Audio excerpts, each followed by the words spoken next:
pour le grand écran. Pour voir tous les films et pour rêver ensemble, on a tous une bonne raison d'aller au cinéma.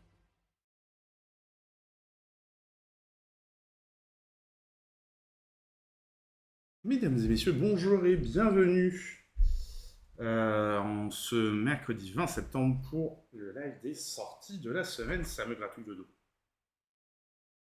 Ah, j'espère que vous avez passé une bonne journée. Oui, il a fait un peu chaud quand même. Mois de septembre, ça va.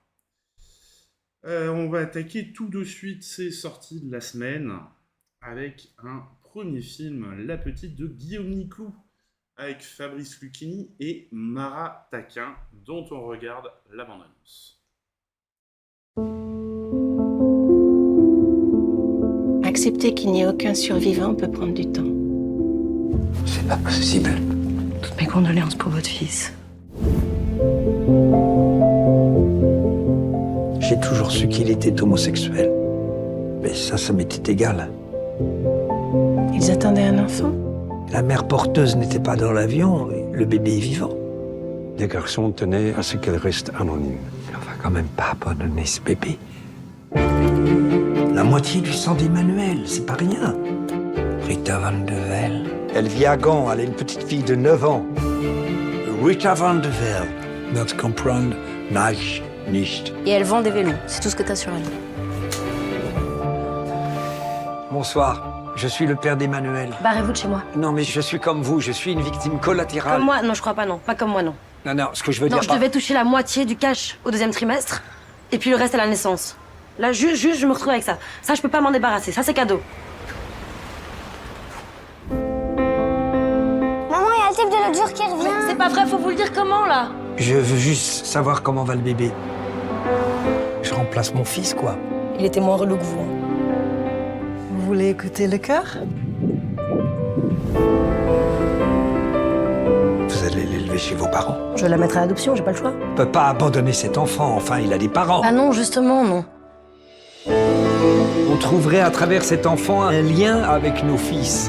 Mais moi, je me souviens, c'est quoi une nuit avec un enfant? À 17 ans, j'ai cru que j'allais la jeter par la fenêtre. Faut passer à autre chose, papa. C'est ma petite fille, je ne lâcherai pas. C'est comme ça.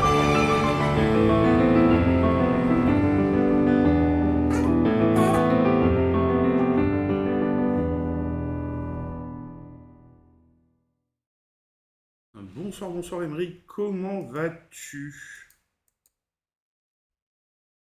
Est-ce que ta journée de travail s'est bien passée? C'est ça l'important finalement. Que tu sois en forme ce soir pour passer une bonne soirée. C'est ça qui est bien.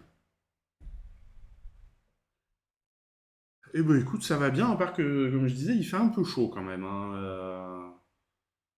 Je déménage la semaine prochaine, je suis bien content de ne pas porter les cartons, parce qu'à priori, il prévoit la même chose. C'est bien. Parce que ça tape un peu quand même. Qu'est-ce que je vous ai trouvé? Je vous ai trouvé une petite...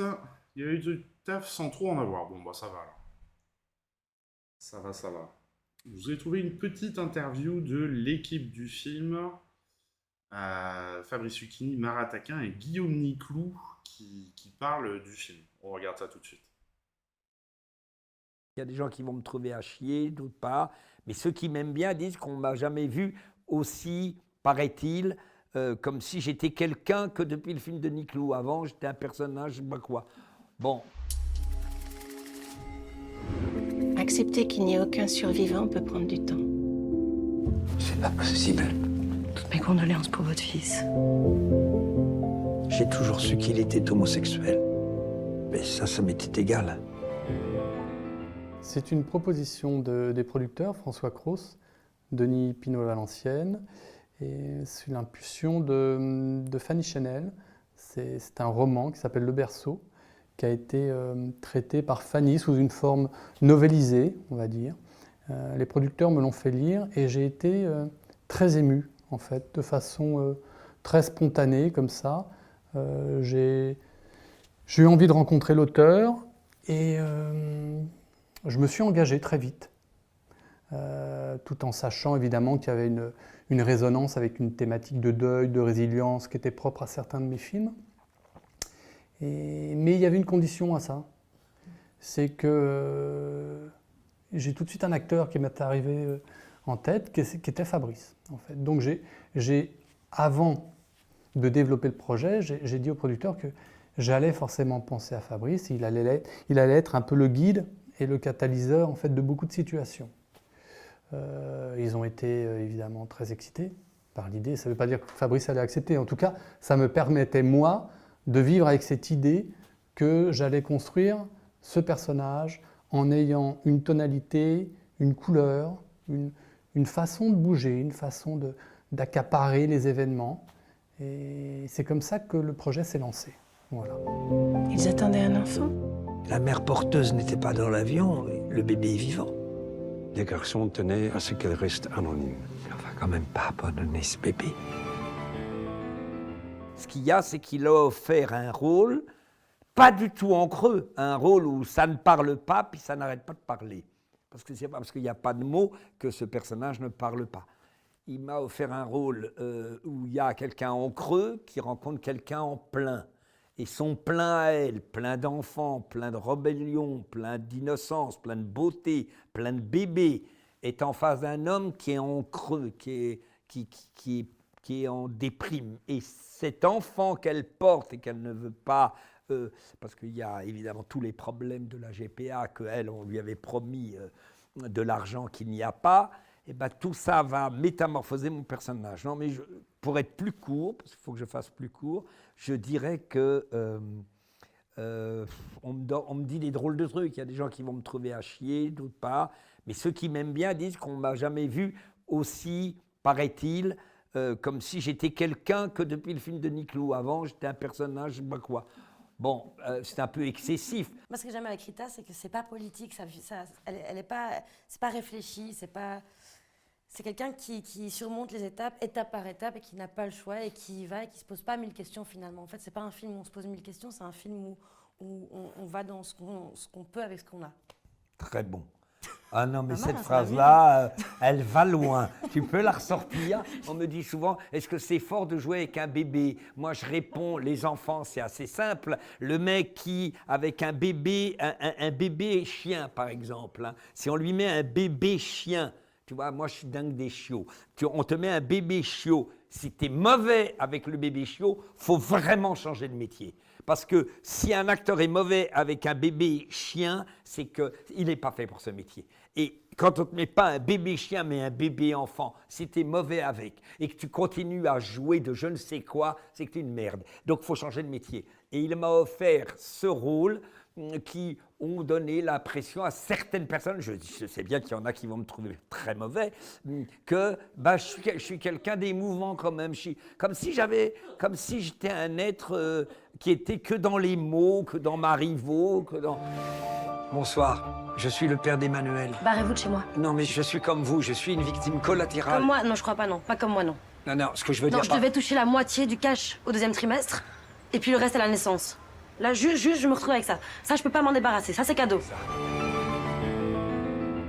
Il y avait beaucoup de désirs, mon désir pour Fabrice, le désir aussi pour Mara, et sans trop présupposer. J'essaie de privilégier cette forme-là, qui n'est pas forcément la plus juste pour tout le monde. Je sais que c'est celle qui me convient le mieux, avec laquelle j'essaie d'inventer le mieux possible, et je me sens le plus juste avec cette dynamique-là. Donc le désir pour Fabrice était très fort. Celui pour Mara a renforcé cette position parce que les antagonismes étaient aussi assez excitants. Et puis on a essayé d'inventer ensemble. C'est pour ça que j'ai toujours beaucoup de mal à essayer de rationaliser les personnages. Je ne me sens pas à l'aise dans le décortiquage psychologique. Je ne suis pas tellement dans cette recherche. J'aime être le premier spectateur et découvrir et essayer d'accompagner le mieux possible dans cette découverte. J'essaie de garder cette fraîcheur, mais c'est pareil pour l'acteur. C'est ce qui est très excitant, je trouve. Nous sommes incapables d'analyser. Nous ne sommes pas des sociologues, des intellectuels, des philosophes, des critiques. Ça tâtonne. Enfin, moi, Quand on me demande des choses, je pourrais répondre exactement comme il vient de répondre. Faut passer à autre chose, papa. C'est ma petite fille, je ne lâcherai pas. C'est comme ça.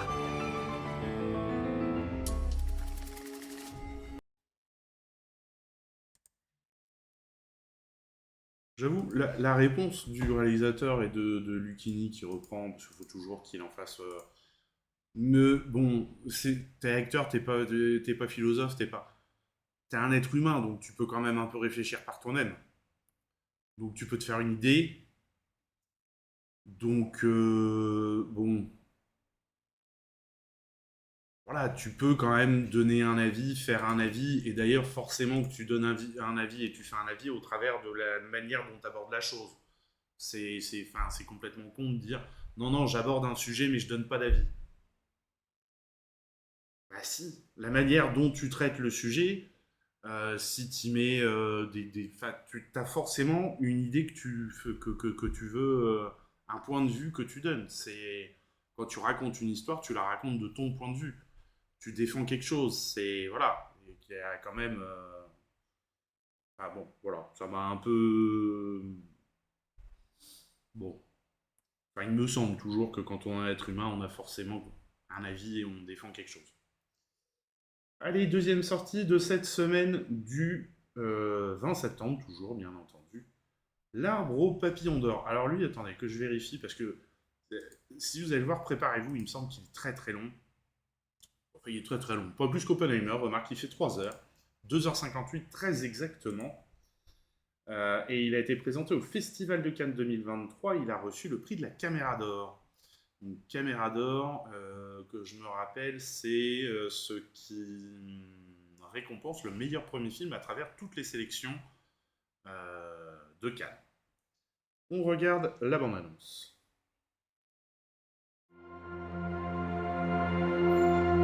Em có quan hệ gì với nạn nhân vậy? Dạ, chị Hạnh là chị dâu của em. Con xuống bây giờ, khi nào mẹ con về siêu thị ạ?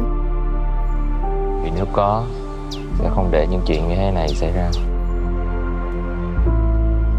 Vậy, đức tin là gì vậy chú?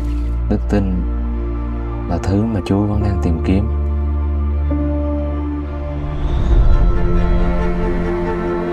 Mình có quen người đàn ông này không ạ?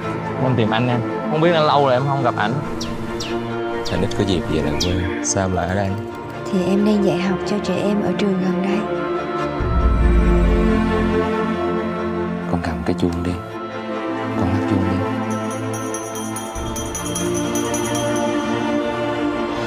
Mỗi khi một tiếng chuông vang lên, một thiên thần sẽ có được đôi cánh của mình. Xuống Sài Gòn, anh sẽ tìm được việc. Em sẽ chờ anh chứ. Chú dẫn con lên thiên đàng gặp mẹ được không? Để từ từ dẫn đi. Nghĩ đến thời gian rất ngắn ngủi của đau khổ mà đem so sánh với sự vĩnh cửu thì nó là một khoảnh khắc ngắn không là gì hết.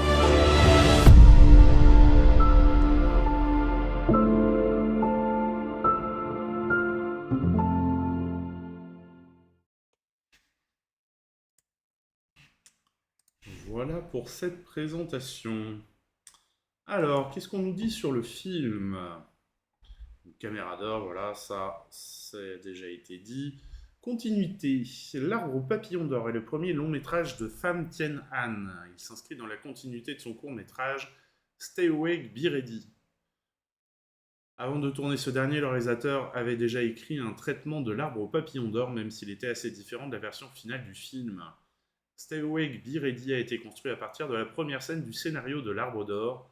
Mon objectif avec ce court-métrage était d'expérimenter le rythme du film et la mise en scène.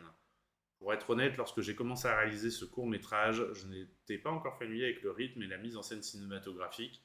J'ai travaillé de manière instinctive, avec ardeur et passion. L'appel du divin. L'Arbre au papillon d'or repose sur le concept de ce qu'appelle le réalisateur l'appel du divin. Quelle que soit la classe sociale à laquelle on appartient, ce concept est présent en chacun de nous et se manifeste à différents moments de la vie. C'est à partir de cela que j'ai développé des personnages qui me ressemblaient dans le passé et dans le présent. Je considère le cinéma comme mon propre appel du divin. Pham Thien Anh est née et a grandi dans une ville de campagne vietnamienne où la spiritualité tient une grande place. Les habitants se lèvent tôt pour assister à la messe avant de travailler, puis se retrouvent au crépuscule pour lire les Écritures et prier. Quand il est parti à Saigon pour étudier et travailler, le réalisateur s'est perdu dans une course insensée, fastidieuse et répétitive pour gagner de l'argent et réussir. Pourtant, je n'ai rencontré que déception, confusion et insécurité. Pour s'en sortir, il a cherché à se reconnecter à ses émotions, sa spiritualité. C'est ainsi qu'il s'est lancé dans la réalisation. Son parcours a nourri le film.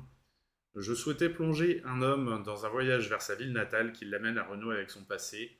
Ce retour révèle son conflit intérieur entre une fois qu'il a négligé une vie qui le rend profondément insatisfait. Le voyage reflète les dimensions de l'âme humaine, quelque chose que nous recherchons constamment mais que nous ne pouvons jamais atteindre complètement, quelque chose lié à nos rêves, à nos passions et à l'inévitabilité de la mort. Est-ce un film autobiographique? Le réalisateur a apporté beaucoup de sa vie personnelle au film. Le personnage s'appelle d'ailleurs comme lui aussi Tien. L'histoire de Tien pourrait me refléter, boire avec des amis, se faire masser, tourner, monter des vidéos de mariage, faire de la magie pour divertir des amis, être obsédé par un amour passé sans espoir, errer parfois dans la ville natale, montagneuse, à la recherche de souvenirs persistants. Mais je ne pense pas que ce soit un film autobiographique pour autant. Intégrer beaucoup d'éléments personnels était un processus naturel pour moi. Une approche documentaire. Le film mêle onirisme et réalisme au point de vue qu'il adopte parfois le style d'un documentaire. Pour obtenir cet effet, le réalisateur a travaillé avec des acteurs non professionnels et si possible des résidents locaux des lieux réels et un éclairage aussi naturel que possible, des plans longs, des mouvements de caméra statiques. Par exemple, la scène avec Monsieur Lu est inspirée de l'expérience personnelle de ce dernier, mais intégrer son histoire dans le film a été compliqué. Il a fallu 3 semaines de répétition pour l'adapter au style du film et imaginer la scène. Prendre son temps. Bon, en même temps, le film fait 3 heures, ne l'oublions pas. L'Arbre aux papillons d'or privilégie les prises longues et les mouvements de caméra lents, ce qui est un peu typique du cinéma asiatique et vietnamien en particulier. Un choix qui répond tout d'abord au goût esthétique du réalisateur, mais aussi à l'envie de relever un défi. Il s'agissait aussi de laisser le public percevoir les images et le son. Il dit « Les mouvements lents et longs de la caméra créent des espaces qui permettent au public d'observer et d'attendre librement, en lui faisant oublier la présence de la caméra, de sorte que les surprises apparaissent naturellement dans le cadre. Il y a ainsi par moments une synchronisation entre le temps du film et celui du réel. Une fois que le public s'identifie au personnage, qu'il est immergé dans le voyage qui se déroule à l'écran et qu'il partage avec lui les mêmes battements de cœur, le temps réel disparaît, le public vit alors réellement à l'intérieur du cadre et fait l'expérience du temps qui passe dans le film. Je pense que c'est aussi à ce moment-là que la frontière entre réalisme et surréalisme s'estompe. Une équipe familière. Pham Thien Anh s'est entourée d'une équipe réduite composée de ses amis dont le directeur de la photographie Dinh Duy Hung, qui est son meilleur ami depuis l'enfance. Cela lui a permis d'acquérir un vrai sentiment de liberté. Lorsque nous avons terminé le film, ils m'ont dit que le tournage leur avait apporté beaucoup de connaissances et d'expériences et qu'ils n'avaient pas eu sur d'autres projets. Cela m'a fait plaisir. Pour moi, chacun a ses propres forces et une énergie unique pour faire quelque chose d'extraordinaire. Un film réussit lorsque les personnes qui le réalisent ensemble donnent le meilleur d'elles-mêmes et se passionnent pour ce projet. Voilà donc pour l'Arbre aux papillons d'or, qui, je pense, vaut quand même le détour. Alors bon, faut s'accrocher parce que le film est lent. Et en plus, il fait 3 heures, donc ça doit faire quand même des sacrés longs. Film suivant, c'était pas ce bouton, c'était celui-là. Désert. Un western fascinant et, on va pas se mentir, légèrement barré. On est un peu dans le burlesque, l'idiotie. On regarde la bande-annonce. Les chiffres نازلين وزيروا لي لي موفي بايور حميد دركون اي مهدي عطافين هما لي ريزولتا ديالكم الا ما طلعوش مزيان راه الباب سلفتي 6 مليون اش درتي بها درنا بها العرس بقى واحد شويه درت بها شي معيزات. غناخد هاد الزربيه دابا الشهر الجاي غتصيفط عا 5000. اشنو درتي بهاد الفلوس؟ بغيت ندير شي مشروع ساعه مرضات لي الوالده.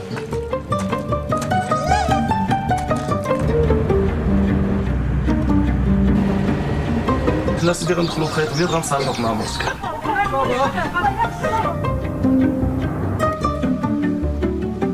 زاهيه الدراري. واش انا جالس كنقول فيك عين بين ما درت حتى شي مجهود باش نقول بك وتا حال فمك. غنعطيكم 3000 درهم وصلوا لي هاد المجرم الحبس. الفلطه ديالي انا اللي جريت كل هادشي.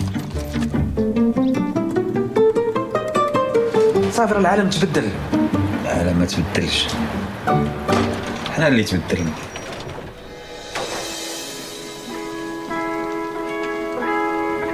عاود لك شي حاجه دابا.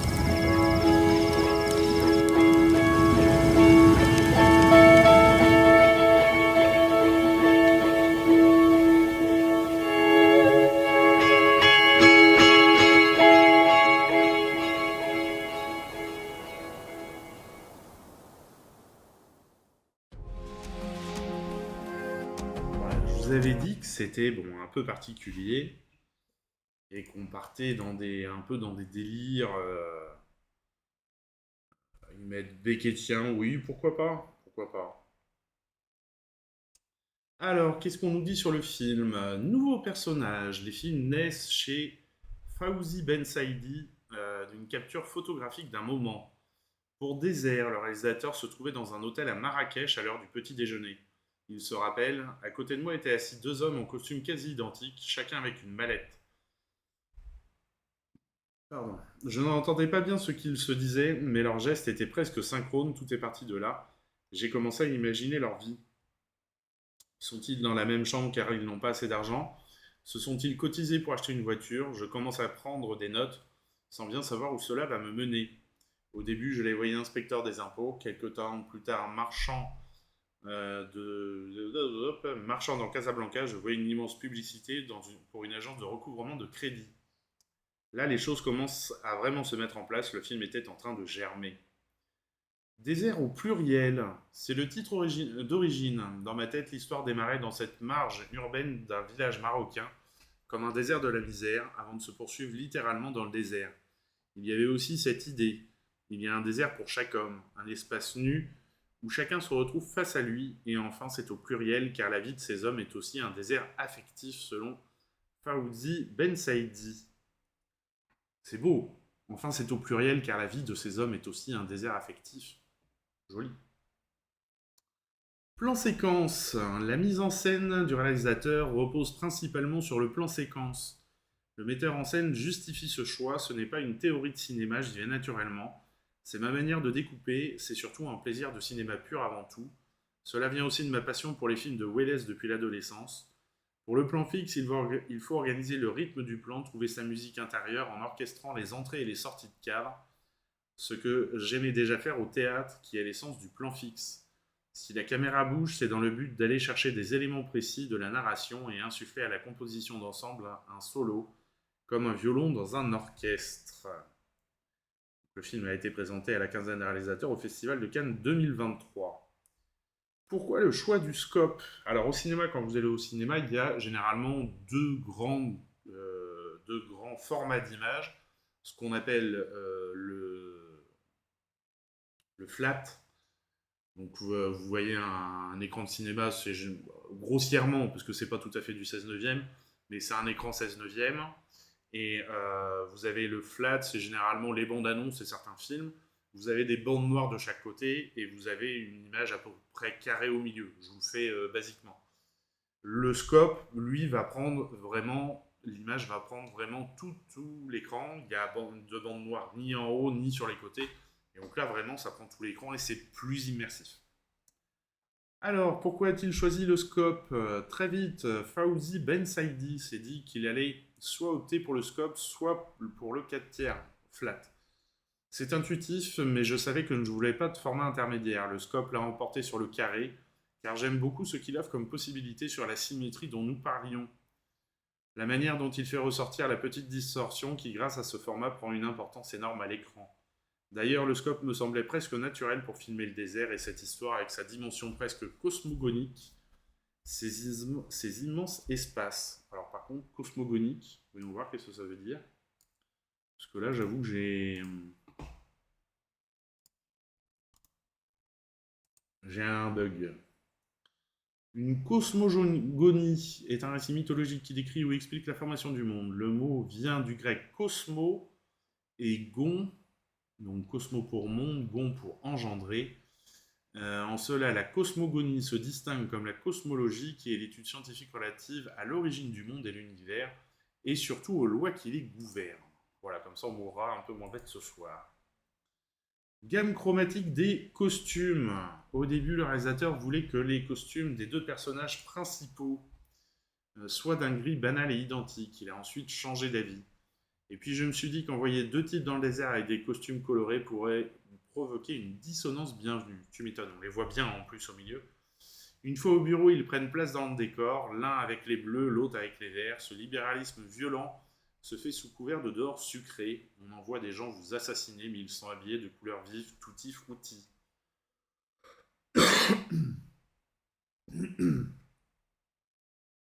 Multiples genres. Avec Désert, Fawzi Bensaïdi passe de la comédie burlesque à la tragédie abstraite. Il nous en dit plus par rapport à cette cohabitation de genres très différents. D'abord, beaucoup de plaisir à travailler avec ces différents genres ensemble. C'est une sorte de broderie. Mon cinéma est toujours allé dans cette direction. Longtemps, je me suis demandé pour quelles raisons. Cela me vient sans doute de l'enfance. J'ai grandi dans une maison où ma mère incarnait la comédie et mon père la tragédie. Ma mère rigolait tout le temps face à un père qui avait la gravité de la vie. Tout pour lui était important. C'était un homme romantique dans son engagement politique. Il est resté fidèle à ses idées de gauche, mais il abandonnait le rêve de devenir politicien. Il lui manquait la violence. Il transformait tout en rituel sérieux que ma mère allégeait avec sa dérision. J'ai grandi dans cette atmosphère, je retrouve cela dans mon écriture où je n'ai pas de mal à opérer des virages, y compris à l'intérieur d'une séquence. Et ça, effectivement, on le ressent bien au travers du film. Il faut dire que j'ai commencé au théâtre, j'avais une fascination pour les pièces de Shakespeare, un auteur capable de dépasser les limites des genres en osant intégrer un personnage de bouffon dans la tragédie du Roi Lear. Voilà pour Désert. Où, moi, personnellement, j'ai passé un bon moment. Il faut accepter les ruptures de style, le côté assez burlesque des situations. Il n'y a rien qui va chez ces deux gars. Il n'y a rien qui va. Et finalement, c'est ça qui est attachant. On s'attache aux deux personnages, aux situations auxquelles ils traversent, on vit avec eux. Et malgré tout, c'est aussi un reflet de la situation du pays.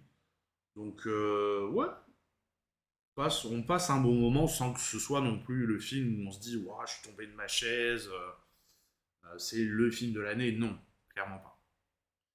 Mais on passe un bon moment. Allez, film suivant, le nouveau film de Juste Philippot avec Guillaume Canet, Laetitia Doche et le premier film, la première apparition à l'écran de Patience Münchenbach. On regarde, il a été présenté au Festival de Cannes, on regarde la bande-annonce. Coucou Lara, comment vas-tu ?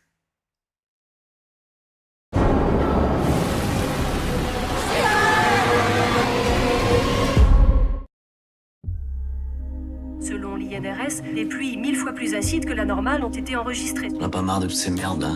Je t'en fous la planète, c'est tout. La fin du monde tous les 2 jours. De toute manière, ça me concerne plus que toi. Je crois que c'était pas grave. Attends, on va pas la ramener à la maison à chaque fois qu'il pleut. L'acide sulfurique est corrosif pour la peau. C'est ce bordel. Qu'est-ce que tu fous, Élise ? Les yeux, les voies respiratoires et digestives. 20 départements en vigilance rouge à la canicule du jamais vu. Accroche-toi ! 42 degrés attendus dans les rues de la capitale.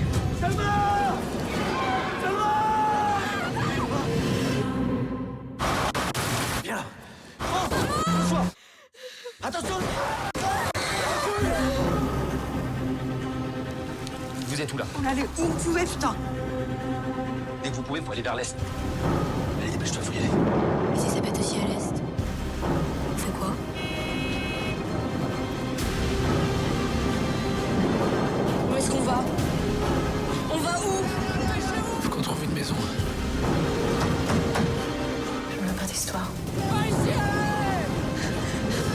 pas d'histoire.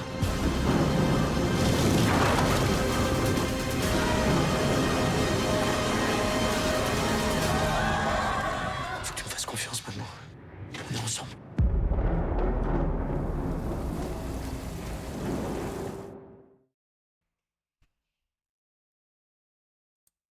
Hop. Mais c'est vrai que ouais, sur les bandes annonces, c'est un peu chiant. Les mixages sont tellement différents d'une bande annonce à l'autre. On a le même problème dans les salles. Ce qui fait que pour chaque bande annonce, il faudrait limite trouver le mixage, le niveau sonore sur lequel le mettre, mais on n'a pas le temps de chercher à chaque fois, quoi.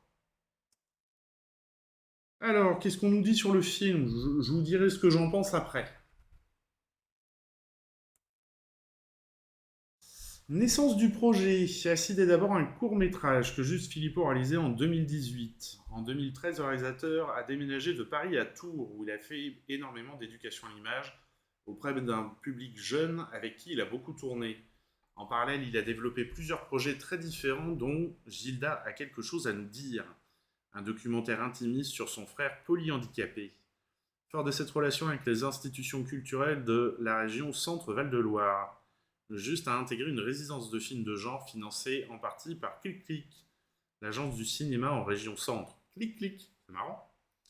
C'est là qu'il a écrit le court-métrage Acide. Il se rappelle « Effet d'aubaine ou coup de chance. J'arrivais à un moment où le cinéma français, sans doute inspiré par le succès des séries et le bouleversement lié à l'arrivée des plateformes, cherchait de nouvelles créations, plus hybrides, plus à même d'aller chercher tous les types de publics. Grâce au sujet du court-métrage, j'ai basculé vers le long-métrage avec La Nuée. Alors c'est son premier film, son premier long-métrage, La Nuée. Et La Nuée, par contre, très bon film, très bien fait. Un projet issu, lui aussi, de la même résidence. Et dans La Nuée, il est beaucoup sur les sujets d'écologie et il poussait le truc, il poussait les curseurs pour faire un film de genre autour de quelqu'un qui élève qu'est-ce qu'elle élève, la dame? Des sauterelles. Voilà, elle élève des sauterelles pour trouver une alternative à la viande. Alors, j'en étais où? J'ai réalisé ce premier film avec le désir de m'éloigner le plus possible du cinéma américain pour proposer un climat singulier capable d'emmener le spectateur dans une zone de danger trouble, instable, mais toujours extrêmement réaliste. Et ça, c'était réussi. Grâce à la société Bonne Pioche Cinéma que j'ai rencontrée très vite, j'ai pu développer le long-métrage d'Acide en parallèle. La Nuée, mon premier long-métrage, a été une formidable première expérience et m'a permis de nourrir de nouvelles ambitions de réalisation pour Acide. Crise actuelle, Juste Philippot et son co-scénariste Yacine Badet se sont imprégnés de la Covid, de la guerre en Ukraine et du mouvement des Gilets jaunes. Bon, le Covid, je peux comprendre, la guerre en Ukraine, ouais, pourquoi pas. Mouvement des Gilets jaunes. Moi, j'ai vu le film, je vois pas où il y a le mouvement des Gilets jaunes. Les pluies acides leur permettaient de converger vers toutes ces crises sans les citer de façon explicite. Nous ne voulions pas trouver une explication rationnelle au phénomène de pluies acides, au contraire, il fallait être aussi naturellement irrationnel que les crises d'aujourd'hui. Il fallait qu'on sente qu'un nuage en Amérique du Sud pouvait rapidement devenir une catastrophe en Europe. Il fallait connecter l'état du monde à une nouvelle catastrophe qui n'est pas liée à une erreur dans l'histoire, mais une somme de dérèglements. Notre époque nous a malheureusement nourris. Elle nous a permis d'être le plus réaliste possible tout en évitant de protéger le spectateur à l'aide d'un discours ou d'une explication rationnelle. Ce qui est effroyable aujourd'hui, c'est que nous sommes devenus des spectateurs impuissants devant les bouleversements naturels de notre monde. Un homme qui a pété les plombs. Le film commence dans un climat social qui est déjà une catastrophe en soi, à savoir une société en déliquescence avec des personnages issus de cette colère. Pour écrire le rôle du père, Juste Philippot est parti d'un homme qui a pété les plombs sûrement pour de bonnes raisons. Pour moi, cela représentait le meilleur moyen d'emmener le spectateur dans un endroit qu'il connaît. Mes personnages ne sont pas des héros, non, ce sont des hommes et des femmes sans désir, des gens cassés. Le personnage joué par Guillaume est détruit au moment où commence le film. Il devient dangereux pour sa fille parce qu'il n'est plus clairvoyant. Il est aveuglé par sa colère, sa frustration. Ce film est un miroir, pas une dystopie hollywoodienne. Ouais. Le père et sa famille trouvent un refuge précaire dans une maison habitée par une femme et son fils. Juste Philippot et son équipe ont conçu cette demeure comme un bateau échoué dont la cave a été pensée comme la cale où il est possible de se protéger. Coupés du monde, mes personnages n'ont pas conscience que le bateau a dérivé. Ils seront bientôt complètement perdus en haute mer. Autour d'eux, il n'y aura plus d'issue. Repenser les trucages. Tel qu'il était décrit à l'origine, le film coûtait trop cher. Le réalisateur a ainsi choisi avec son chef décorateur, Gwendal Bescon, et son co-scénariste de réétudier la progression des effets des pluies acides pour éviter de tomber dans une échelle de destruction impossible à tenir. Avec Pierre Dejon, nous avions de nombreuses références en commun, notamment le photographe Saul Leiter. Nous nous sommes inspirés de ces nombreuses photos de matière, des gouttes d'eau sur des vitres ou de ces structures métalliques. Et puis nous avons rapidement évoqué notre désir de noir et blanc, ou plus précisément, le désir de fabriquer un film qui pourrait perdre ses couleurs. Tous les trucages visuels ont été réalisés en direct sur le plateau, les effets de platine ont été réalisés par Gwendal et son équipe. Je souhaitais avec lui recréer une nouvelle nature, une nature créée par les pluies acides. Dans la maison où il se réfugie, je voulais que les infiltrations d'eau acide ressemblent à des racines, à une végétation nouvelle.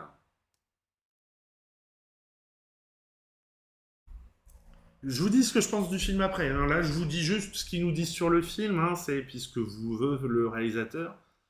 Mais je pense qu'à ma tête, vous comprenez que... Qui pour les parents? Si juste Philippot a très vite pensé à Laetitia Doche pour jouer Élise. Il ne savait pas qui solliciter pour le premier rôle masculin.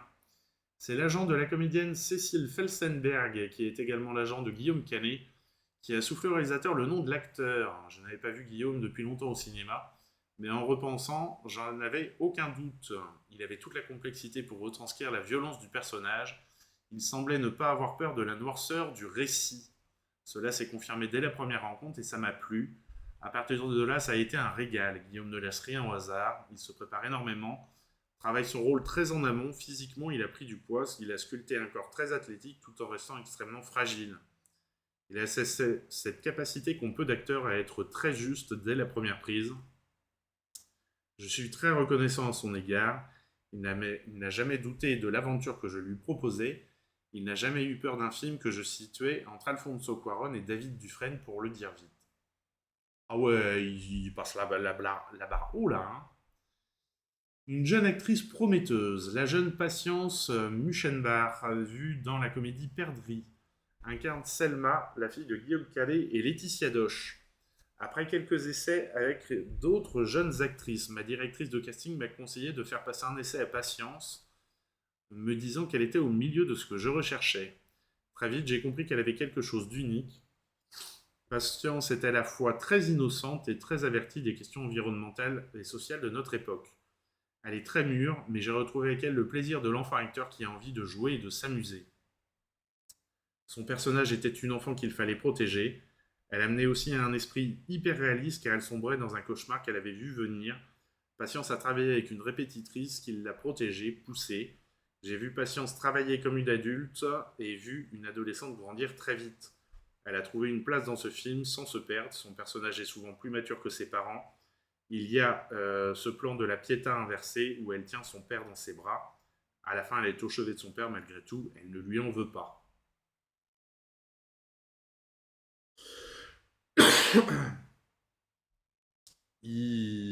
Bonsoir Michel. Il va chercher des trucs loin là. Hein. J'ai juste coupé mon ventilo qui me souffle trop dans la gueule. Il va chercher très loin. Se comparer à Alfonso Cuarón et David Dufresne pour faire un entre-deux entre des pontes du film de genre, j'ai envie de dire ça va les chevilles. À la limite sur le premier il aurait pu le dire, mais certainement pas sur celui-ci. Quand je regarde comme ça, on me voit. Merci pour le lurk, monsieur Tardot. Si je regarde comme ça, on me voit plus. On me voit, on me voit plus. On voit un peu, on voit plus. Les acteurs dont il dit Guillaume Canet ne laisse rien au hasard, il se prépare énormément pour travailler son rôle. Il était investi dans le film. Moi, j'ai plutôt ressenti qu'il s'emmerdait dans le film. Laetitia Doche, pareil. À la limite, la gamine, ouais, la gamine est bien. C'est la seule on a l'impression qu'elle est contente d'être là. Tous les autres, bah voilà, vraiment, on a l'impression qu'ils s'embêtent. Et le film, bah pour le coup, c'est nous qui nous embêtons.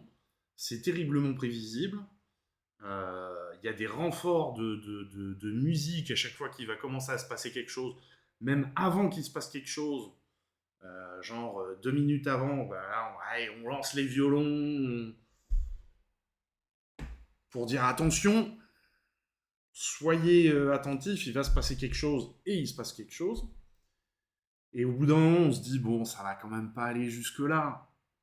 Et bah si, il va quand même pas faire ça, ce serait trop simple. Et bah si. Donc, ennui. J'ai eu l'impression que les acteurs s'ennuyaient et on s'ennuie devant le film. Le scénario est... Enfin, bon, ok, alors moi j'ai vu des critiques qui disaient déjà rien que le fait que les pluies acides ce soit pas aussi acide que ça et aussi dangereux que ça pour moi c'est pas une excuse. Il veut faire un film de genre, donc on est forcé de pousser les curseurs, et que la pluie acide, dès que tu restes trop longtemps dessous, enfin trop longtemps dans le film, c'est 1 minute 30, 2 minutes sous l'acide, bon bah ça se passe mal forcément. Mais ça, à la limite, je l'admets très bien, puisqu'il veut faire un film de genre. Mais là, non, le reste du scénario, il n'y a rien qui va, quoi. Il n'y a rien qui va. Les acteurs s'embêtent, les plans sont... Les musiques, c'est excessif. Donc vraiment, moi, j'attendais beaucoup de ce film, parce que la nuée, vraiment, la nuée, par contre, je vous le conseille, la nuée était vraiment magnifique. Et ça nous faisait un renouveau français des films de genre que je trouvais digne, par exemple, de La Relève de Grave, par exemple. Et là, non. Désolé, mais... Et d'ailleurs, il s'était fait, au moment de la présentation à Cannes, ça s'était pas très bien passé. La conférence de presse, d'ailleurs, je crois, avait été écourtée parce que le réalisateur en avait un peu marre de se faire allumer. Donc, bon, le premier, autant était vraiment superbe, autant celui-ci, il y a clairement un loupé. Voilou. Allez, un nouveau film qui sort cette semaine. Alors là, on est sur du film social, inspiré d'une histoire vraie, comme une louve dont on regarde la bande-annonce. C'est une étoile, ça. Mais c'est un avion qui va à Disneyland Paris. C'est l'étoile du berger. Sans fiche de paye, c'est impossible de faire avancer votre dossier. Je suis votre nouvelle assistante sociale. Putain. Mais je la sens pas, c'est toutes des voleuses d'enfants. Mais arrête, Lilou, peut-être qu'elle veut t'aider, c'est tout. On va pas se raconter d'histoire, d'accord? Pourquoi Samy avait un bleu sur le visage? Mais foutez-moi la paix. Quoi? C'est pas moi qui l'a tapé, mon fils. Il s'est battu à l'école. D'abord, vous me fuyez depuis 15 jours. Pourquoi? Non mais moi j'aime pas vos questions, c'est personnel. Vous faites n'importe quoi. Vous êtes complètement infantile. Non, ça dérape, ça dérape.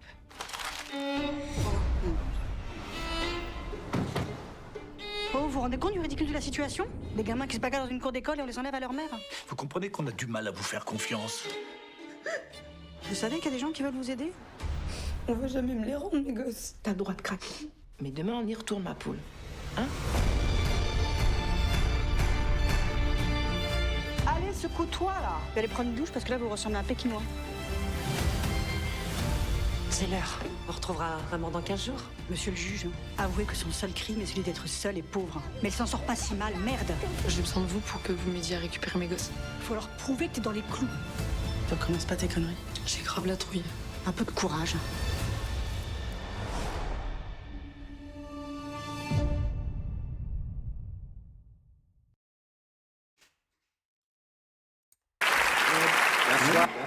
Non. On ne veut pas l'accident d'Astier, c'est pas le sujet du soir. Alors, qu'est-ce qu'on nous dit sur le film? Un témoignage saisissant. C'est après une projection de son film Joseph l'Insoumis que la réalisatrice Caroline Glorion est interpellée par une spectatrice dans la salle. Elle a aimé le film et s'insurge. Pourquoi avoir mis en scène des familles pauvres dans les années 60 ? Pourquoi ne pas avoir le courage de filmer la pauvreté aujourd'hui ? Pourquoi ne pas raconter ce que nous vivons nous ? Prenant la salle à témoin, elle explique qu'on vient de lui enlever son bébé né avec une malformation cardiaque. Du fait de sa situation sociale et économique, elle a été jugée incapable de l'élever. Marquée par ce témoignage, la cinéaste décide de se pencher sur cette réalité sociale. Si en France on protège fort heureusement les enfants de parents abusifs ou violents, les 2/3 pourtant sont placés au motif de situation sociale et économique de leurs parents. Sont invoquées alors encore une fois pudiquement les carences éducatives qui englobent des situations bien différentes mais se résument le plus souvent à la pauvreté des familles, à des logements insalubres, etc. Pour élaborer le film, la réalisatrice est allée à la rencontre de plusieurs familles qui ont été privées de leurs enfants. C'est à la maison d'ATD Cœur-Monde qu'elle croise la route d'Angélique, qui va largement inspirer le personnage de Lily, ainsi que le film. Cette mère de 3 enfants avait fui les violences exercées par son mari et s'était réfugiée dans un foyer d'hébergement. Ses enfants lui ont été retirés et ont été placés après qu'elle a été jugée inapte à les élever. Le personnage de Lily a grandi ensuite doucement dans mon imaginaire, en suivant une sorte de ligne morale ou intuitive que je n'ai pas lâchée, faire émerger un personnage à l'opposé des stéréotypes de la mère marginale, larguée, déculturée. A l'inverse, donner vie à une jeune femme dont on ressent les origines sociales, mais surtout l'incroyable personnalité, la vitalité, la jeunesse fougueuse, l'instinct de survie développe la réalisatrice. Pour financer le film, la réalisatrice a décidé de se tourner vers celles et ceux qui bataillent quotidiennement aux côtés des pauvres et partagent la conviction qu'un film grand public, une histoire romanesque, bien que largement inspirée de faits réels, pourrait être un plaidoyer fort et intense, de nature à bousculer, à renverser les préjugés et à mouvoir les spectateurs. Elle a ainsi pu convaincre des associations et des fondations, ainsi que des mécènes privés de financer le film et de le soutenir à la sortie. Apprentis d'Auteuil et le Secours catholique sont partenaires du long métrage. La découverte de la maternité. Mathilde Lamus était enceinte lorsqu'elle a reçu le scénario et a accouché un mois avant le tournage. Quand je suis arrivé sur le plateau, j'étais encore sous le choc de cette première maternité. Très fragile. Le tournage a été aussi merveilleux que difficile, parce qu'aussi passionnant qu'éprouvant, physiquement et psychologiquement. Dans la journée, je devais jouer une mère louve qui protège ses enfants, et entre les prises en rentrant le soir à la maison, être la vraie maman d'un tout petit enfant. C'était complexe, exténuant, et en même temps, ça m'a donné une force inouïe. Pardon. La pression du premier rôle. Mathilde Lamus ressentait une énorme pression à tenir le rôle principal du film, d'autant plus qu'elle se sentait responsable de raconter l'histoire de ses mères à qui on a enlevé les enfants. J'avais déjà eu un premier rôle, mais c'était dans un film de genre, Candicha, où la psychologie du personnage a beaucoup moins d'importance. Caroline a été merveilleuse, elle m'a accompagné pour chaque plan du film, elle et mes proches, très présents eux aussi, m'ont aidé à assumer ce premier rôle dont je rêvais depuis longtemps, mais qui me stressait autant qu'il m'excitait. Surtout quand tu viens juste d'accoucher, c'est sûr que ça va pas être facile de porter un film pareil. Le générique de fin. La chanson du générique de fin a été composée par François Morel et interprétée par Judith Shelma. L'acteur qui joue un juge dans le film raconte comment il est venu à faire ce morceau. Un soir, Caroline Glorion est venue me voir en spectacle. Nous prenons un verre, elle m'explique qu'elle a des difficultés à écrire la chanson du film. Par défi, je lui dis « je veux bien essayer, je suis assez joueur comme garçon, j'ai confiance en Caroline et si je n'y arrivais pas, je n'aurais pas eu de difficulté à lui dire simplement. » Voilà pour ce film. Qui est un... Moi, je l'ai trouvé très beau. Le personnage est à la fois attachant et de la mère, et à la fois attachant et des moments, tu as juste envie de la baffer, mais... Voilà, c'est ces personnages qui sont un peu perdus, qui essayent de s'en sortir par tous les moyens, et qui font face à une société qui ne veut pas accepter ça. Du coup, ça, voilà, on pourrait faire, je pense, un débat sur ce film, sur justement le traitement des retraits d'enfants. Il pourrait être un très très bon support. Parce qu'il y a aussi bien l'aspect judiciaire que il y a l'aspect des avocats aussi, cette avocate qui vient la défendre alors que c'est une avocate vraiment le top moumoute du barreau, et elle vient la défendre corps et âme, griffes et ongles. Donc ouais, il y a vraiment des belles choses dans ce film. Voilà, on y passe un bon moment. Les acteurs sont bons, la réalisation est bonne, donc un chouette moment. Allez, film suivant, on change d'ambiance et on part avec Aki Kaurismäki qui a présenté son dernier film à Cannes et qui a reçu d'ailleurs le prix du jury, Les Feuilles Mortes, dont on regarde la bande-annonce. Lähdetään. Mihin? Karaokeen. On perjantai.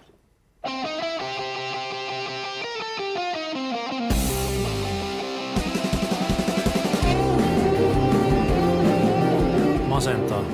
Mikä? Kun juon niin paljon. Miksi sitten juot? Kun masentaa.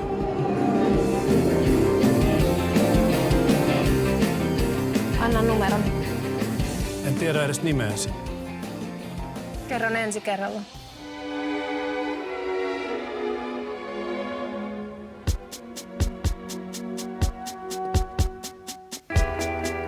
Pannussa homeinen kahvi ja lattialla astiat. Hukkasin puhelinnumeron. Miksi et kysy numerotiedustelusta? En tiedä nimeä. Se kieltämättä vähän haittaa. Olen vankina täällä ikuisesti. Myös hautausmaata kiertävät aidat. Kun päättyisi viimein maallinen pesti. Mut syvempään kuitenkin. Olen etsinyt sinua kaikkialta. Ajattelin, että löysit mieleisemmän. Itseäni siedä, en tarvitse muita. Sinusta en tiedä, myönnän jos Mukava asunto. sen teen vain itseni tähden.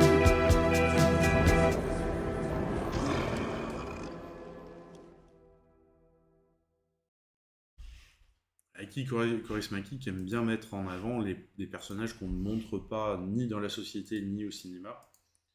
Et là, c'est encore le cas. Alors, note d'intention du cinéaste. Même si j'ai acquis aujourd'hui une notoriété douteuse grâce à des films plutôt violents et inutiles, mon angoisse face à des guerres vaines et criminelles m'a enfin conduit à écrire une histoire sur ce qui pourrait offrir un avenir à l'humanité. Le désir d'amour, la solidarité, le respect et l'espoir en l'autre, en la nature et dans tout ce qui est vivant ou mort et qui le mérite. Je tire au passage mon trop petit chapeau à Bresson, Ozu et Chaplin, mes divinités domestiques. Je suis cependant le seul responsable de cet échec catastrophique. Inspiré d'une chanson. Les Feuilles Mortes est inspiré par la chanson homonyme signée Prévert et Cosma. Par ailleurs, cette tragicomédie est la quatrième partie de ce que l'on croyait perdu de la trilogie de Aki Kaurismäki, Ombre au paradis, Ariel et la fille aux allumettes. Putain, c'est vrai que oui, il avait dit que c'était une quadrilogie, ça. Les Feuilles Mortes a obtenu le prix du jury au Festival de Cannes 2023. Aki Kaurismäki n'est de loin pas étranger au célèbre festival français puisque Au loin s'en vont les nuages, L'homme sans passer, Les lumières du faubourg et Le Havre y ont été présentés. Absent de la cérémonie 2023, le réalisateur a tenu à dire qu'il était profondément honoré du prix en terminant en bon amateur de rock'n'roll d'un twist and shot, référence au célèbre morceau créé par The Top Notes, popularisé par les Beatles. Alors, il était là ou pas, on ne sait pas en vrai. Il y a des gens qui disent qu'il était rentré chez lui, pensant qu'il n'aurait pas de prix. Il y en a d'autres qui, parce que le monsieur a un sérieux problème d'alcool, comme le personnage du film, et il y en a d'autres qui disent qu'il était déjà assez avancé dans la soirée, enfin, dans le début de soirée pour que son frère, lui, qui est coproducteur du film, lui dise « On va peut-être pas y aller, hein ?» Voilà, bon. Donc, j'étais pas à Cannes et donc je pourrais pas vous dire. Mais voilà, on a un peu ces deux versions-là. Allez, film suivant, on change d'ambiance avec une petite comédie. avec François Berléand, que j'ai trouvé assez magistral dans ce rôle. Hop, je remets la bande-annonce au début. Pourquoi elle n'était pas au début? Je sais pas. Et on regarde la bande-annonce.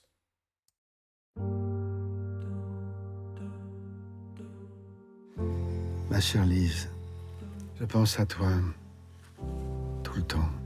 Elisabeth, ça portera les repas. Et moi, je suis disponible à 24. On va vraiment se relayer le plus possible. Il m'a appelé plusieurs fois ton fils. Il veut que tu vois un neurologue. Est-ce que t'es désorienté en ce moment? Non, mais c'est lui qui devrait se faire soigner. Elle t'a pris ta tension, au moins? Ma tension descend quand on lui fout la paix. J'aurais dû commencer par le début. J'ai le rôle principal dans un spectacle de danse contemporaine. D'accord. Les répétitions, c'est tous les jours? C'est tous les jours, oui, de 11h à 18h et parfois le week-end. Ah, quand même, oui. Bonsoir, Germain. Ah, Sonia.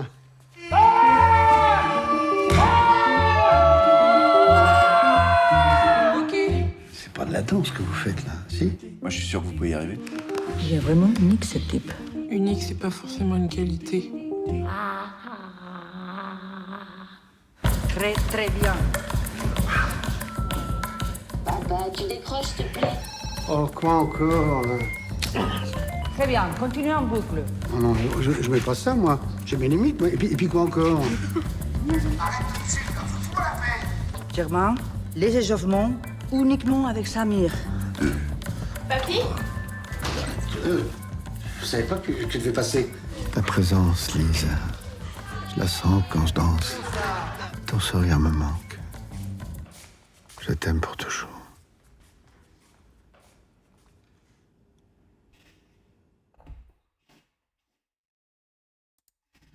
Hop, voilà pour cette présentation.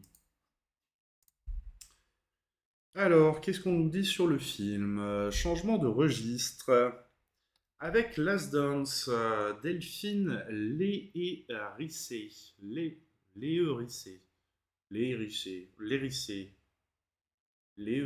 a voulu s'essayer à la comédie qu'elle considère comme le genre le plus difficile à écrire. Et ça, c'est pas la seule à le dire, tous les réalisateurs le disent. Elle a été marquée par l'accueil des spectateurs à son précédent long métrage Le milieu de l'horizon. J'ai une oreille là.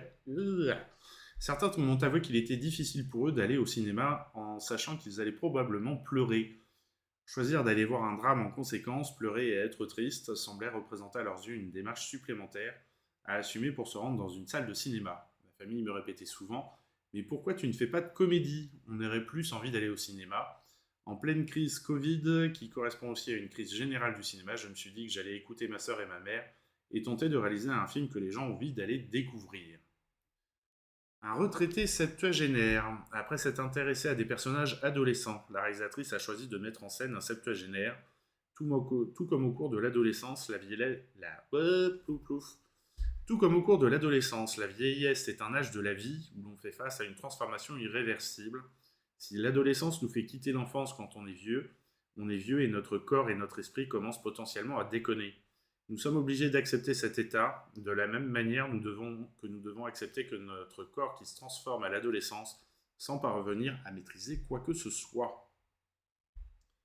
Avant de réaliser des films, Delphine Lérissé a fait de la scénographie pour des spectacles de danse contemporaine et de hip-hop. Elle a donc beaucoup filmé les danseuses et les danseurs, leur corps en mouvement. La danse, c'est en effet un art extrêmement inclusif, un art de soi-même, faire face à soi-même comme suspendu, et lancer un mouvement, c'est une très belle métaphore de la vie. La danse permet de se donner un espace souvent rare aujourd'hui pour se rencontrer, il suffit de se laisser aller. Larry Bott, chorégraphe, danseuse et artiste espagnole, Larry Bott joue son propre rôle dans le film. La réalisatrice connaissait son travail de chorégraphe mais ne savait pas si elle savait jouer la comédie. Il s'avère qu'elle est une excellente actrice. Durant tout le tournage, elle a été d'une extrême générosité. Non seulement elle a adapté et créé des chorégraphies pour les besoins du film, mais elle s'est aussi réinventée en jouant son propre rôle. Nous avions envie de cette approche sur Last Dance, que Larry Bott puisse travailler avec ses propres danseuses et danseurs et rester fidèle à elle-même tout en évoluant dans un cadre, le tournage d'une action qu'elle ne connaissait pas du tout, qui lui apportait de nouvelles choses et peut-être de nouvelles libertés.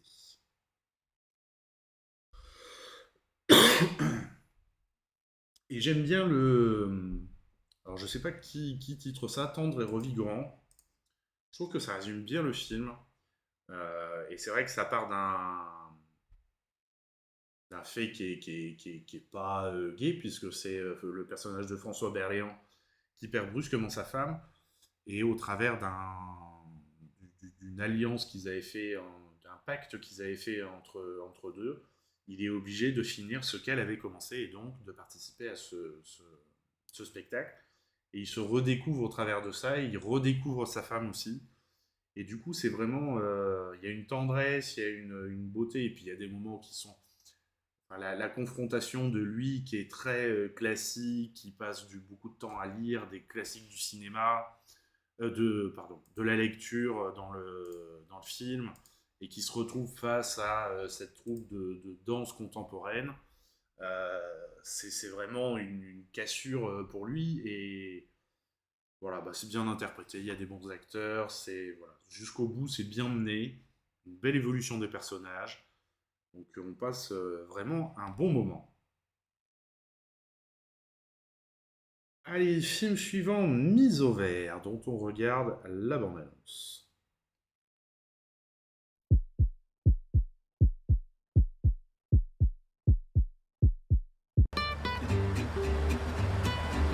Les enfants, je vous avais dit qu'il y aurait une petite surprise par rapport au programme de l'année dernière, mais en fait j'ai menti. Il s'agit d'une énorme surprise. On est perdu? Non. C'est juste que ça fait 20 ans que je suis pas venu là et ça a poussé, hein. Je suis Régis Blondin et il se trouve que cette maison, bien c'est la mienne. Ah ouais? Ah bah j'étais pas au courant. Putain. Bon, tonton, il faut qu'on parle là. Un peu, mon neveu, mais... Fais soif, hein. Viens. Pas facile, on dirait le retour au pays, hein. Entre ce qu'ils ont fait à ta bagnole et les traînes savates dans ta maison, faut dire que t'es pas gâté. C'est ça tes vacances tranquilles? On pue, on crève la dalle, on n'a plus de voiture ni de PQ, et là on se dirige lentement mais sûrement vers chez ton oncle.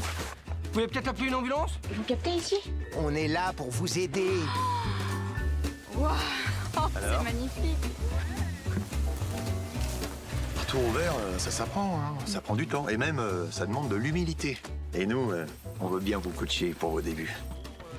J'ai l'impression que ça fait un grand bien à notre famille ces vacances. Ouais, bon, je suis plus très sûr en fait là.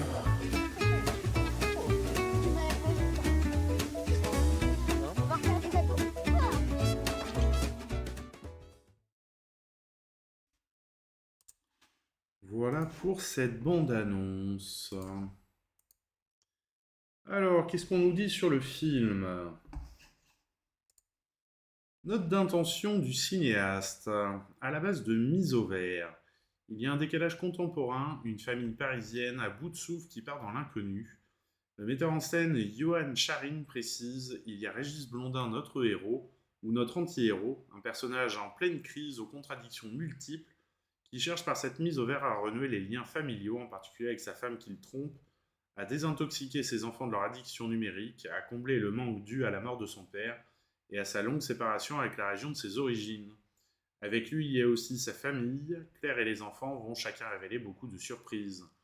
Et il y a le vieux Léon, à l'origine de l'histoire, et qui en détient la clé. Et puis il y a les autres, ceux que l'on n'attend pas, mais qui vont peu à peu composer les différents éléments de la comédie. JC, Léa, Tom, Jacob et la bande de marginaux néo-ruraux d'une part, qui amènent un côté original et décalé à l'aventure, tout en illustrant des phénomènes sociaux actuels, le retour à la nature aidé par la crise, la décroissance, l'écologie.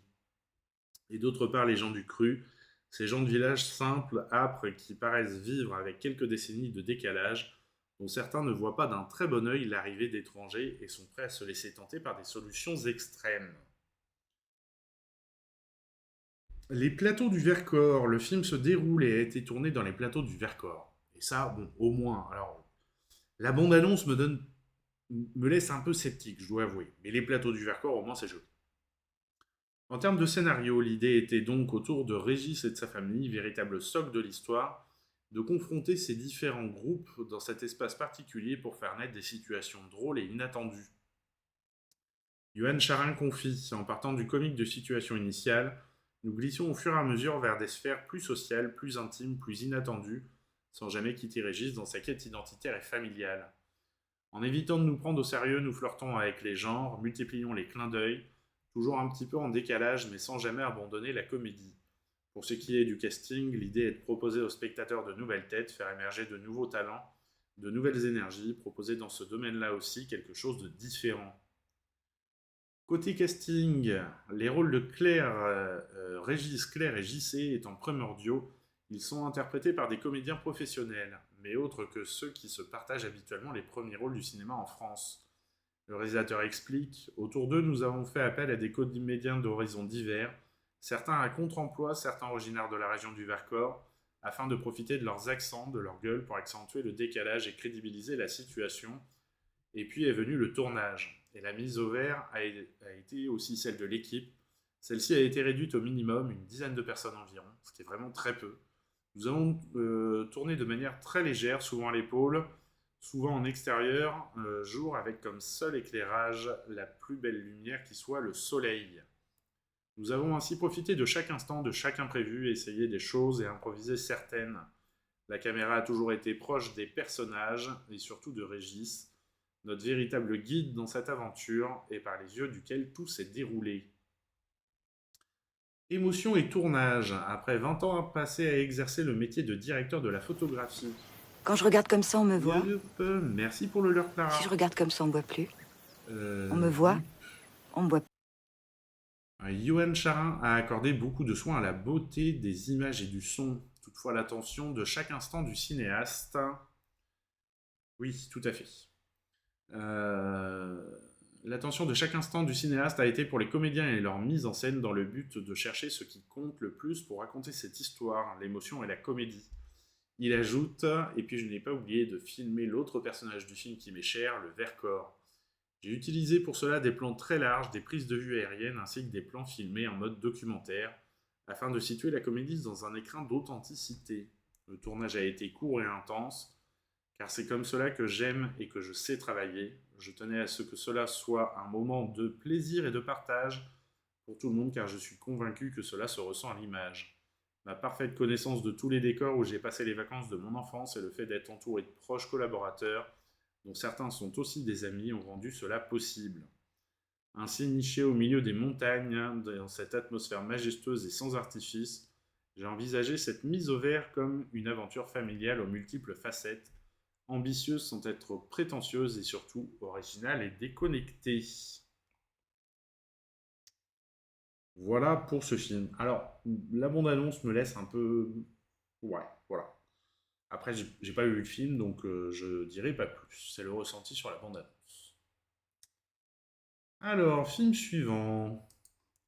Un documentaire qui fait froid dans le dos et dont on regarde la bande-annonce.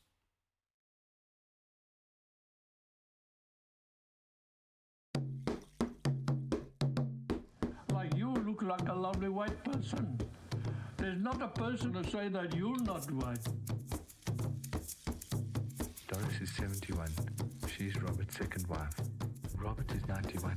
In 1914, he joined the Colored Battalion and fought in France in the First World War. Then apartheid came in. They were white and he was, classified, colored.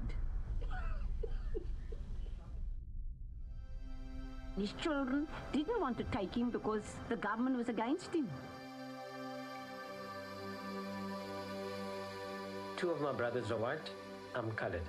He has the right to vote and I haven't. To have your race change from colored to white, you are subjected to a few tests. I just cannot humanize myself with him.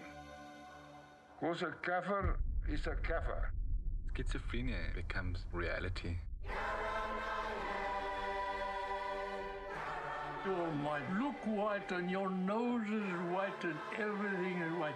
But they're going to fight that you're not white. I chose to remain the way I am and to be rejected.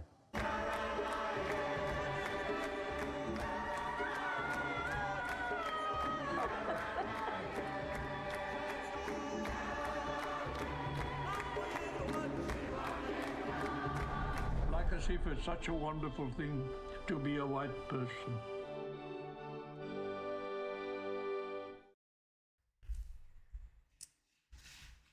Voilà donc pour ce documentaire. Pose pas mal de questions. Je pense que ça pourrait faire un bon débat, ce film aussi. Alors, qu'est-ce qu'on nous dit ? 30 ans plus tard, Classified People est le premier long-métrage documentaire de Yolande Zoberman, réalisé en 1987. 30 ans plus tard, il n'a rien perdu de sa pertinence, comme le souligne la réalisatrice. Classified People a peut-être plus de sens aujourd'hui qu'hier, parce qu'on est loin de l'apartheid, de l'Afrique du Sud, de cette époque, on a même oublié que ça existait, ce qui nous semble plus profondément anormal. Le déchaînement de haine légalisée était si banal et accepté. Ça nous saute aux yeux, ça nous semble insensé, et pourtant c'est un miroir pour nous des haines dont nous avons hérité, des politiques qu'on a acceptées, de l'histoire qu'on porte encore. Et alors, inédit puisque le film n'était pas sorti en France à l'époque. Un film d'amour. Au-delà d'un film sur l'apartheid, Classified People est un film d'amour selon sa réalisatrice. Robert et Doris incarnaient un désir plus grand que la peur, plus grand que la haine. Il y avait l'apartheid, c'est dans son contraire l'amour fou, entre un homme et une femme que j'ai trouvé la plus parfaite expression de son absurdité. Ce film dit que quand on est amoureux, on peut avoir tous les courages. C'est le courage de Robert et Doris, le temps est passé sur leur visage. Il a aussi marqué les négatifs du film, en le restaurant, on redonne leur vie. Ils ont autant d'années de plus que le film, et leur puissance continuera à vivre avec ces images. Voilà pour ce film. Allez, on va faire du un peu plus léger, là, avec une bande-annonce pour les enfants à partir de 5 ans, Capitaine, dont on regarde la bande-annonce. Et voilà, regarde. C'est trop beau. C'est ma mère, je réponds vite fait. J'ai pas le choix, Sofiane. Oh, c'est quoi? C'est l'inscription pour les cours de voile. Voilà, c'est beaucoup trop cher. Convoque? Tiens-quoi? Ta maman ne parle pas français? À 350 km se trouve la station spatiale internationale. Paré à virer, je vire. C'est le vaisseau, il est cassé. On va faire comment? On peut peut-être le reconstruire? Excellent départ! Caporal Gisèle, nous allons amorcer la phase finale.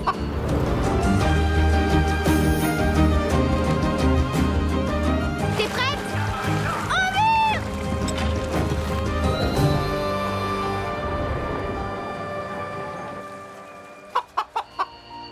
Bien reçu.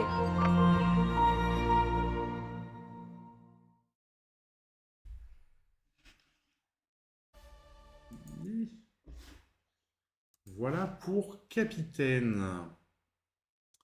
On reste en enfance avec les chats au musée, dont on regarde la bande-annonce.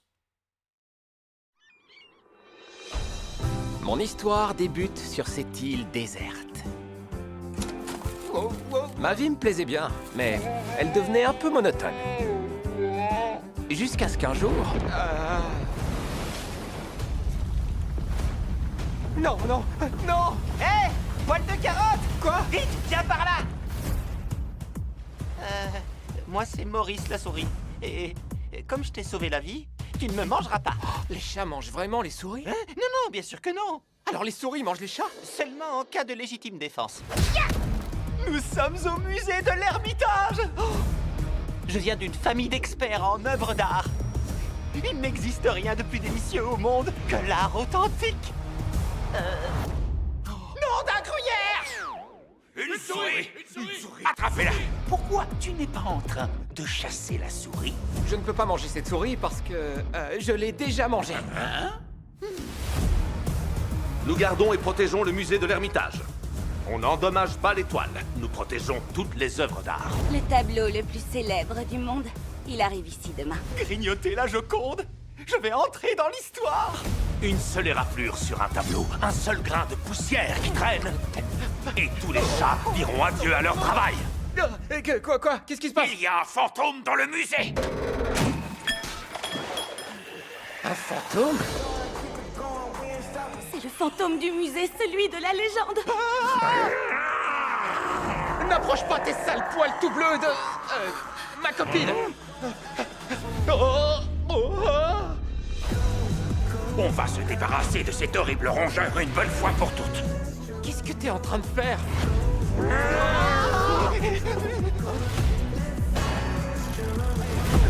Bonjour. Si jamais tu abîmes cette toile, je n'aurai nulle part où aller. Vincent, viens surveiller nos arrières. Les chats au musée. Maman, maman, regarde! Un chat qui vole! Ne dis pas de bêtises, ça n'existe pas, voyons.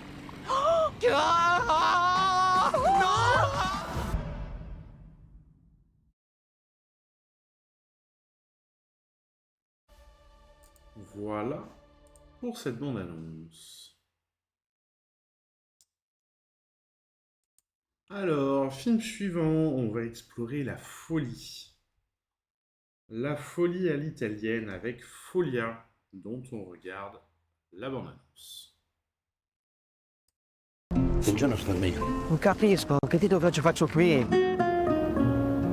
Sì, però Marco, vuoi venire a vedere papà? Preferisco ambientarmi. Papà sta morendo?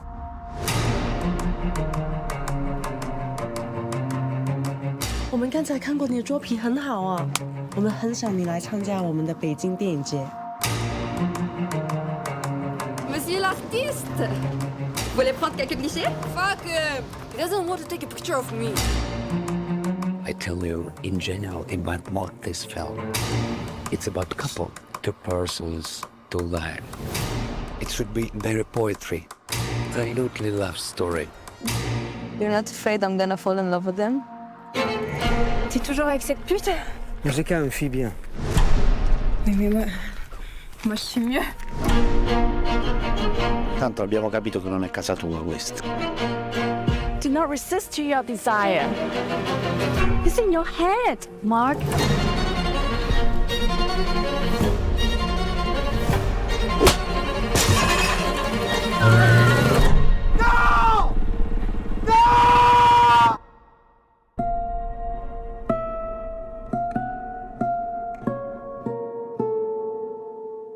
Lei chi pensa che io sia?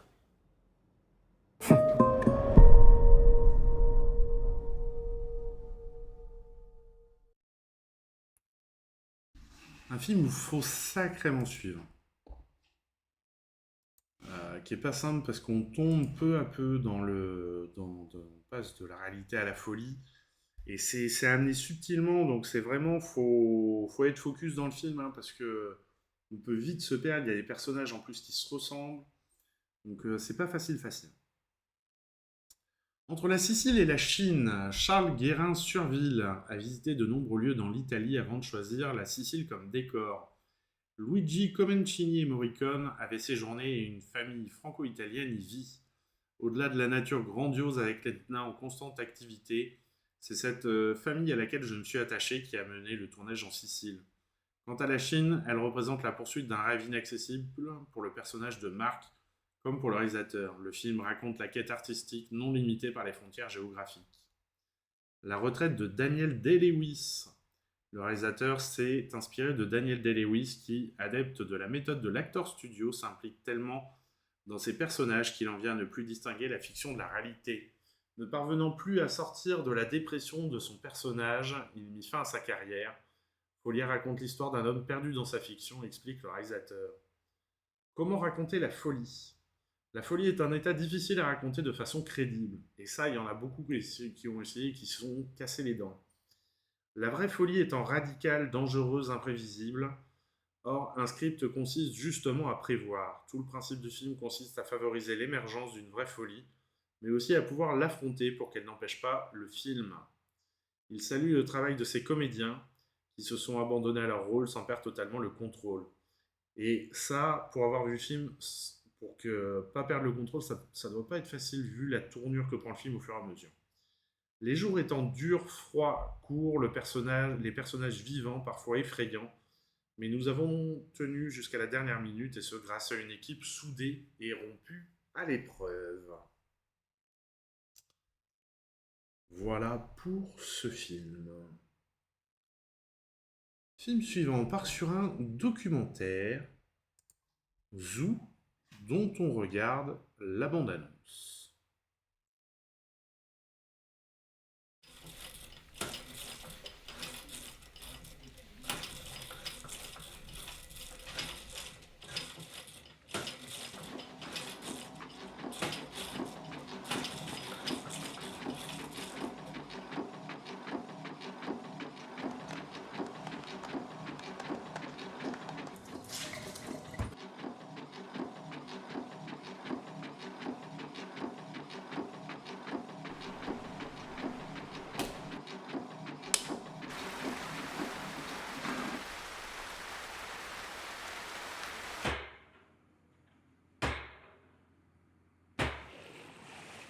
هیچ تصمیرم نداشتیم که ما بیایم اروپا.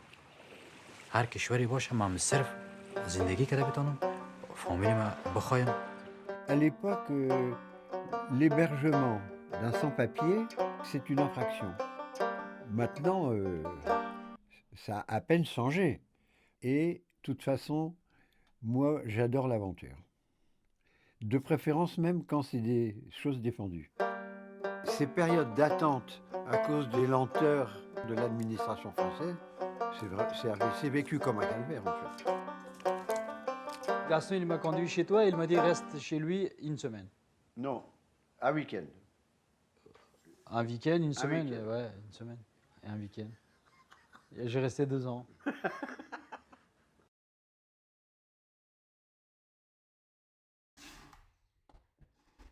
Alors, la bande-annonce est assez... Voilà, opaque. Et le synopsis, attendez, je vous le retrouve, est pas forcément plus...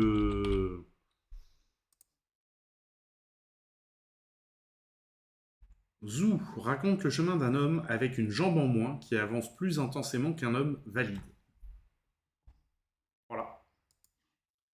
Fin du synopsis. Mais on comprend qu'il y a quand même un peu d'autres choses. Il y a des histoires de migration, il y a des histoires... Enfin voilà. Faut le voir, je pense, pour comprendre où ça va. Ou, un peu plus, parce que c'est vrai que là, c'est pas évident. Et on arrive... Alors, on n'en a pas beaucoup, on en a un, mais on arrive à l'instant Bollywood de cette semaine.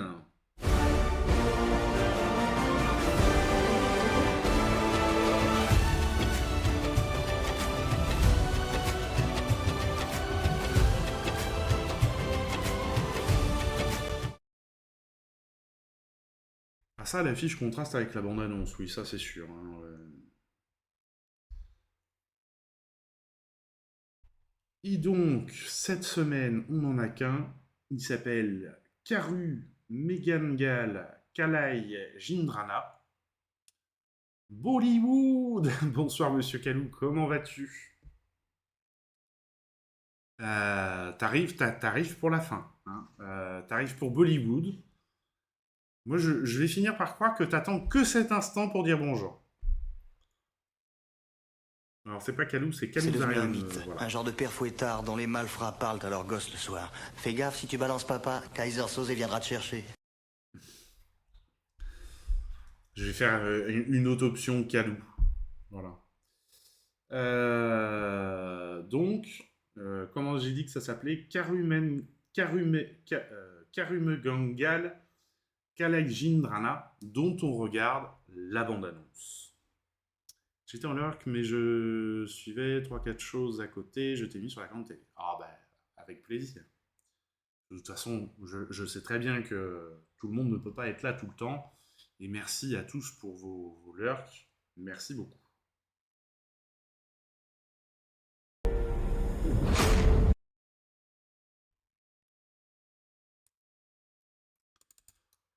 Vraiment parce que c'est toi... Karumegangal Kalai Jindrana. Mais c'est la dernière fois. Il ne faut pas abuser des bonnes choses. Allez, c'est parti pour la bande-annonce.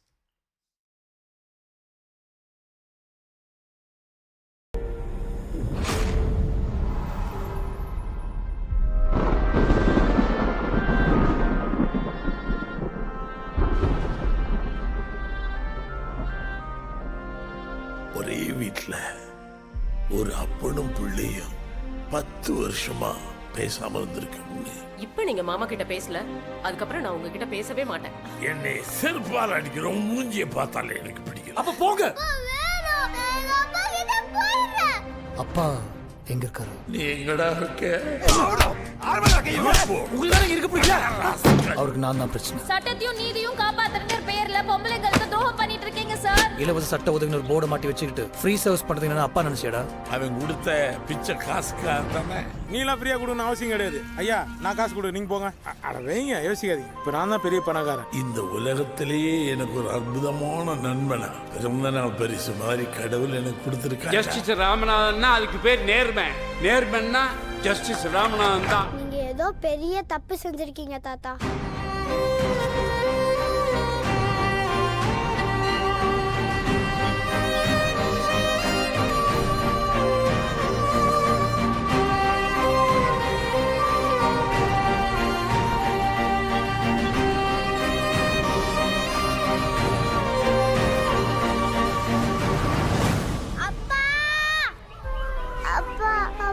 இங்க எதுக்கு வந்தீங்க?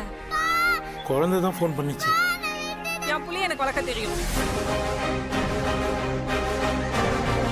நம்ம நாட்டுல பொம்பளை பிள்ளைங்க மட்டும்தான் சார் ரொம்ப பாதிக்கப்படுதுங்க. இந்த கேஸ்ல ஜெயிச்சேனா நான் வேற எங்கேயும் போயிடுவேன். அது எனக்கு முக்கியம். இவன் ரொம்ப நல்லவருங்க. அப்பா சட்டத்தை இந்த மாதிரி ஏழைங்களுக்கு தான் பயன்படுத்திருக்காரு. ஆனா நான்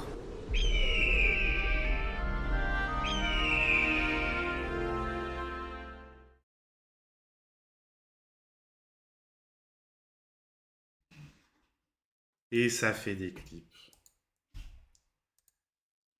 Allez, je vous le... Ah bah oui, bah tiens, on est passé à autre chose. Je vous le fais une dernière fois parce que je vois que Michel en plus dit dommage c'était presque fluide. Je me concentre. Karume Gangal, Kalajin Drana. Hein?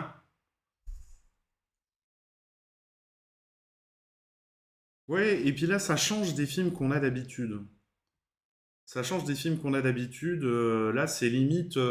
Enfin, on a un film qui a l'air beaucoup plus sérieux, beaucoup plus monté. On n'a pas tous les classiques de la chanson, de tout ça. Mais le clip. Alors, le clip. Je sens que ça va être grandiose. Attends, hop. On est en pause. On met le son.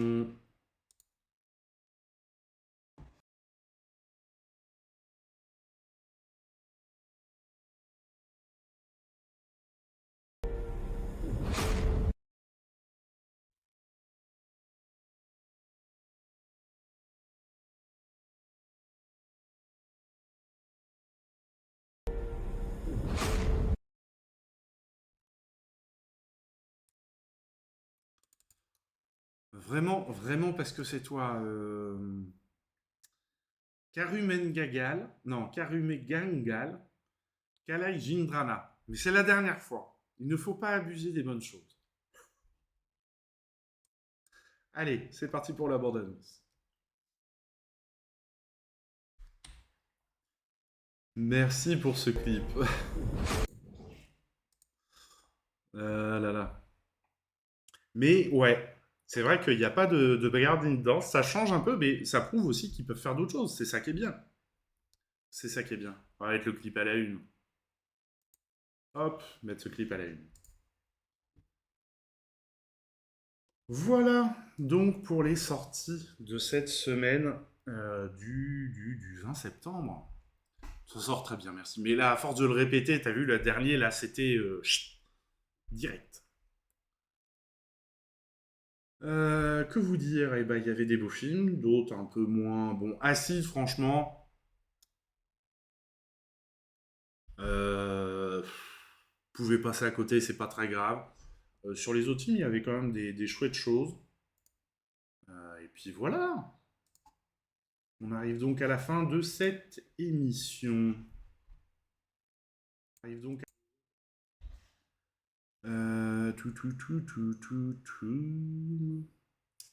Bilingue Garrick, ça... Merci le cinéma. Non mais par contre, c'est vrai que à force, tu vois, d'écouter, de regarder des films en VO... Alors déjà l'espagnol, je le comprenais plutôt bien, mais là, Alors, je le parle pas forcément super bien, mais je le comprends très très bien. Et pareil, sur l'anglais, je le parle comme une vache espagnole, comme on dit chez moi, mais je le comprends mieux qu'avant. Je le comprends mieux qu'avant. Ah! C'est vrai que le cinéma, quand tu le regardes en VO, aide à ça. Alors par contre, l'allemand, bon, je m'y suis jamais intéressé, donc bon, ça aide pas non plus. Allez, mesdames et messieurs, je vais vous envoyer chez Monsieur Aki Wizard.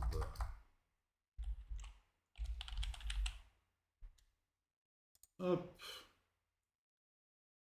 Qui explore Evoland 2. Je vous souhaite une bonne soirée. N'oubliez pas d'être curieux, d'aller au cinéma, découvrir des nouveaux films, des films dont les médias mainstream ne parlent pas. C'est souvent les plus intéressants. Et n'hésitez pas à, la prochaine fois, si vous avez vu des films, ou sur les Discord, ou en message, à me dire ce que vous en avez pensé. Mesdames et messieurs, bonne soirée, et à la prochaine. Tchuss!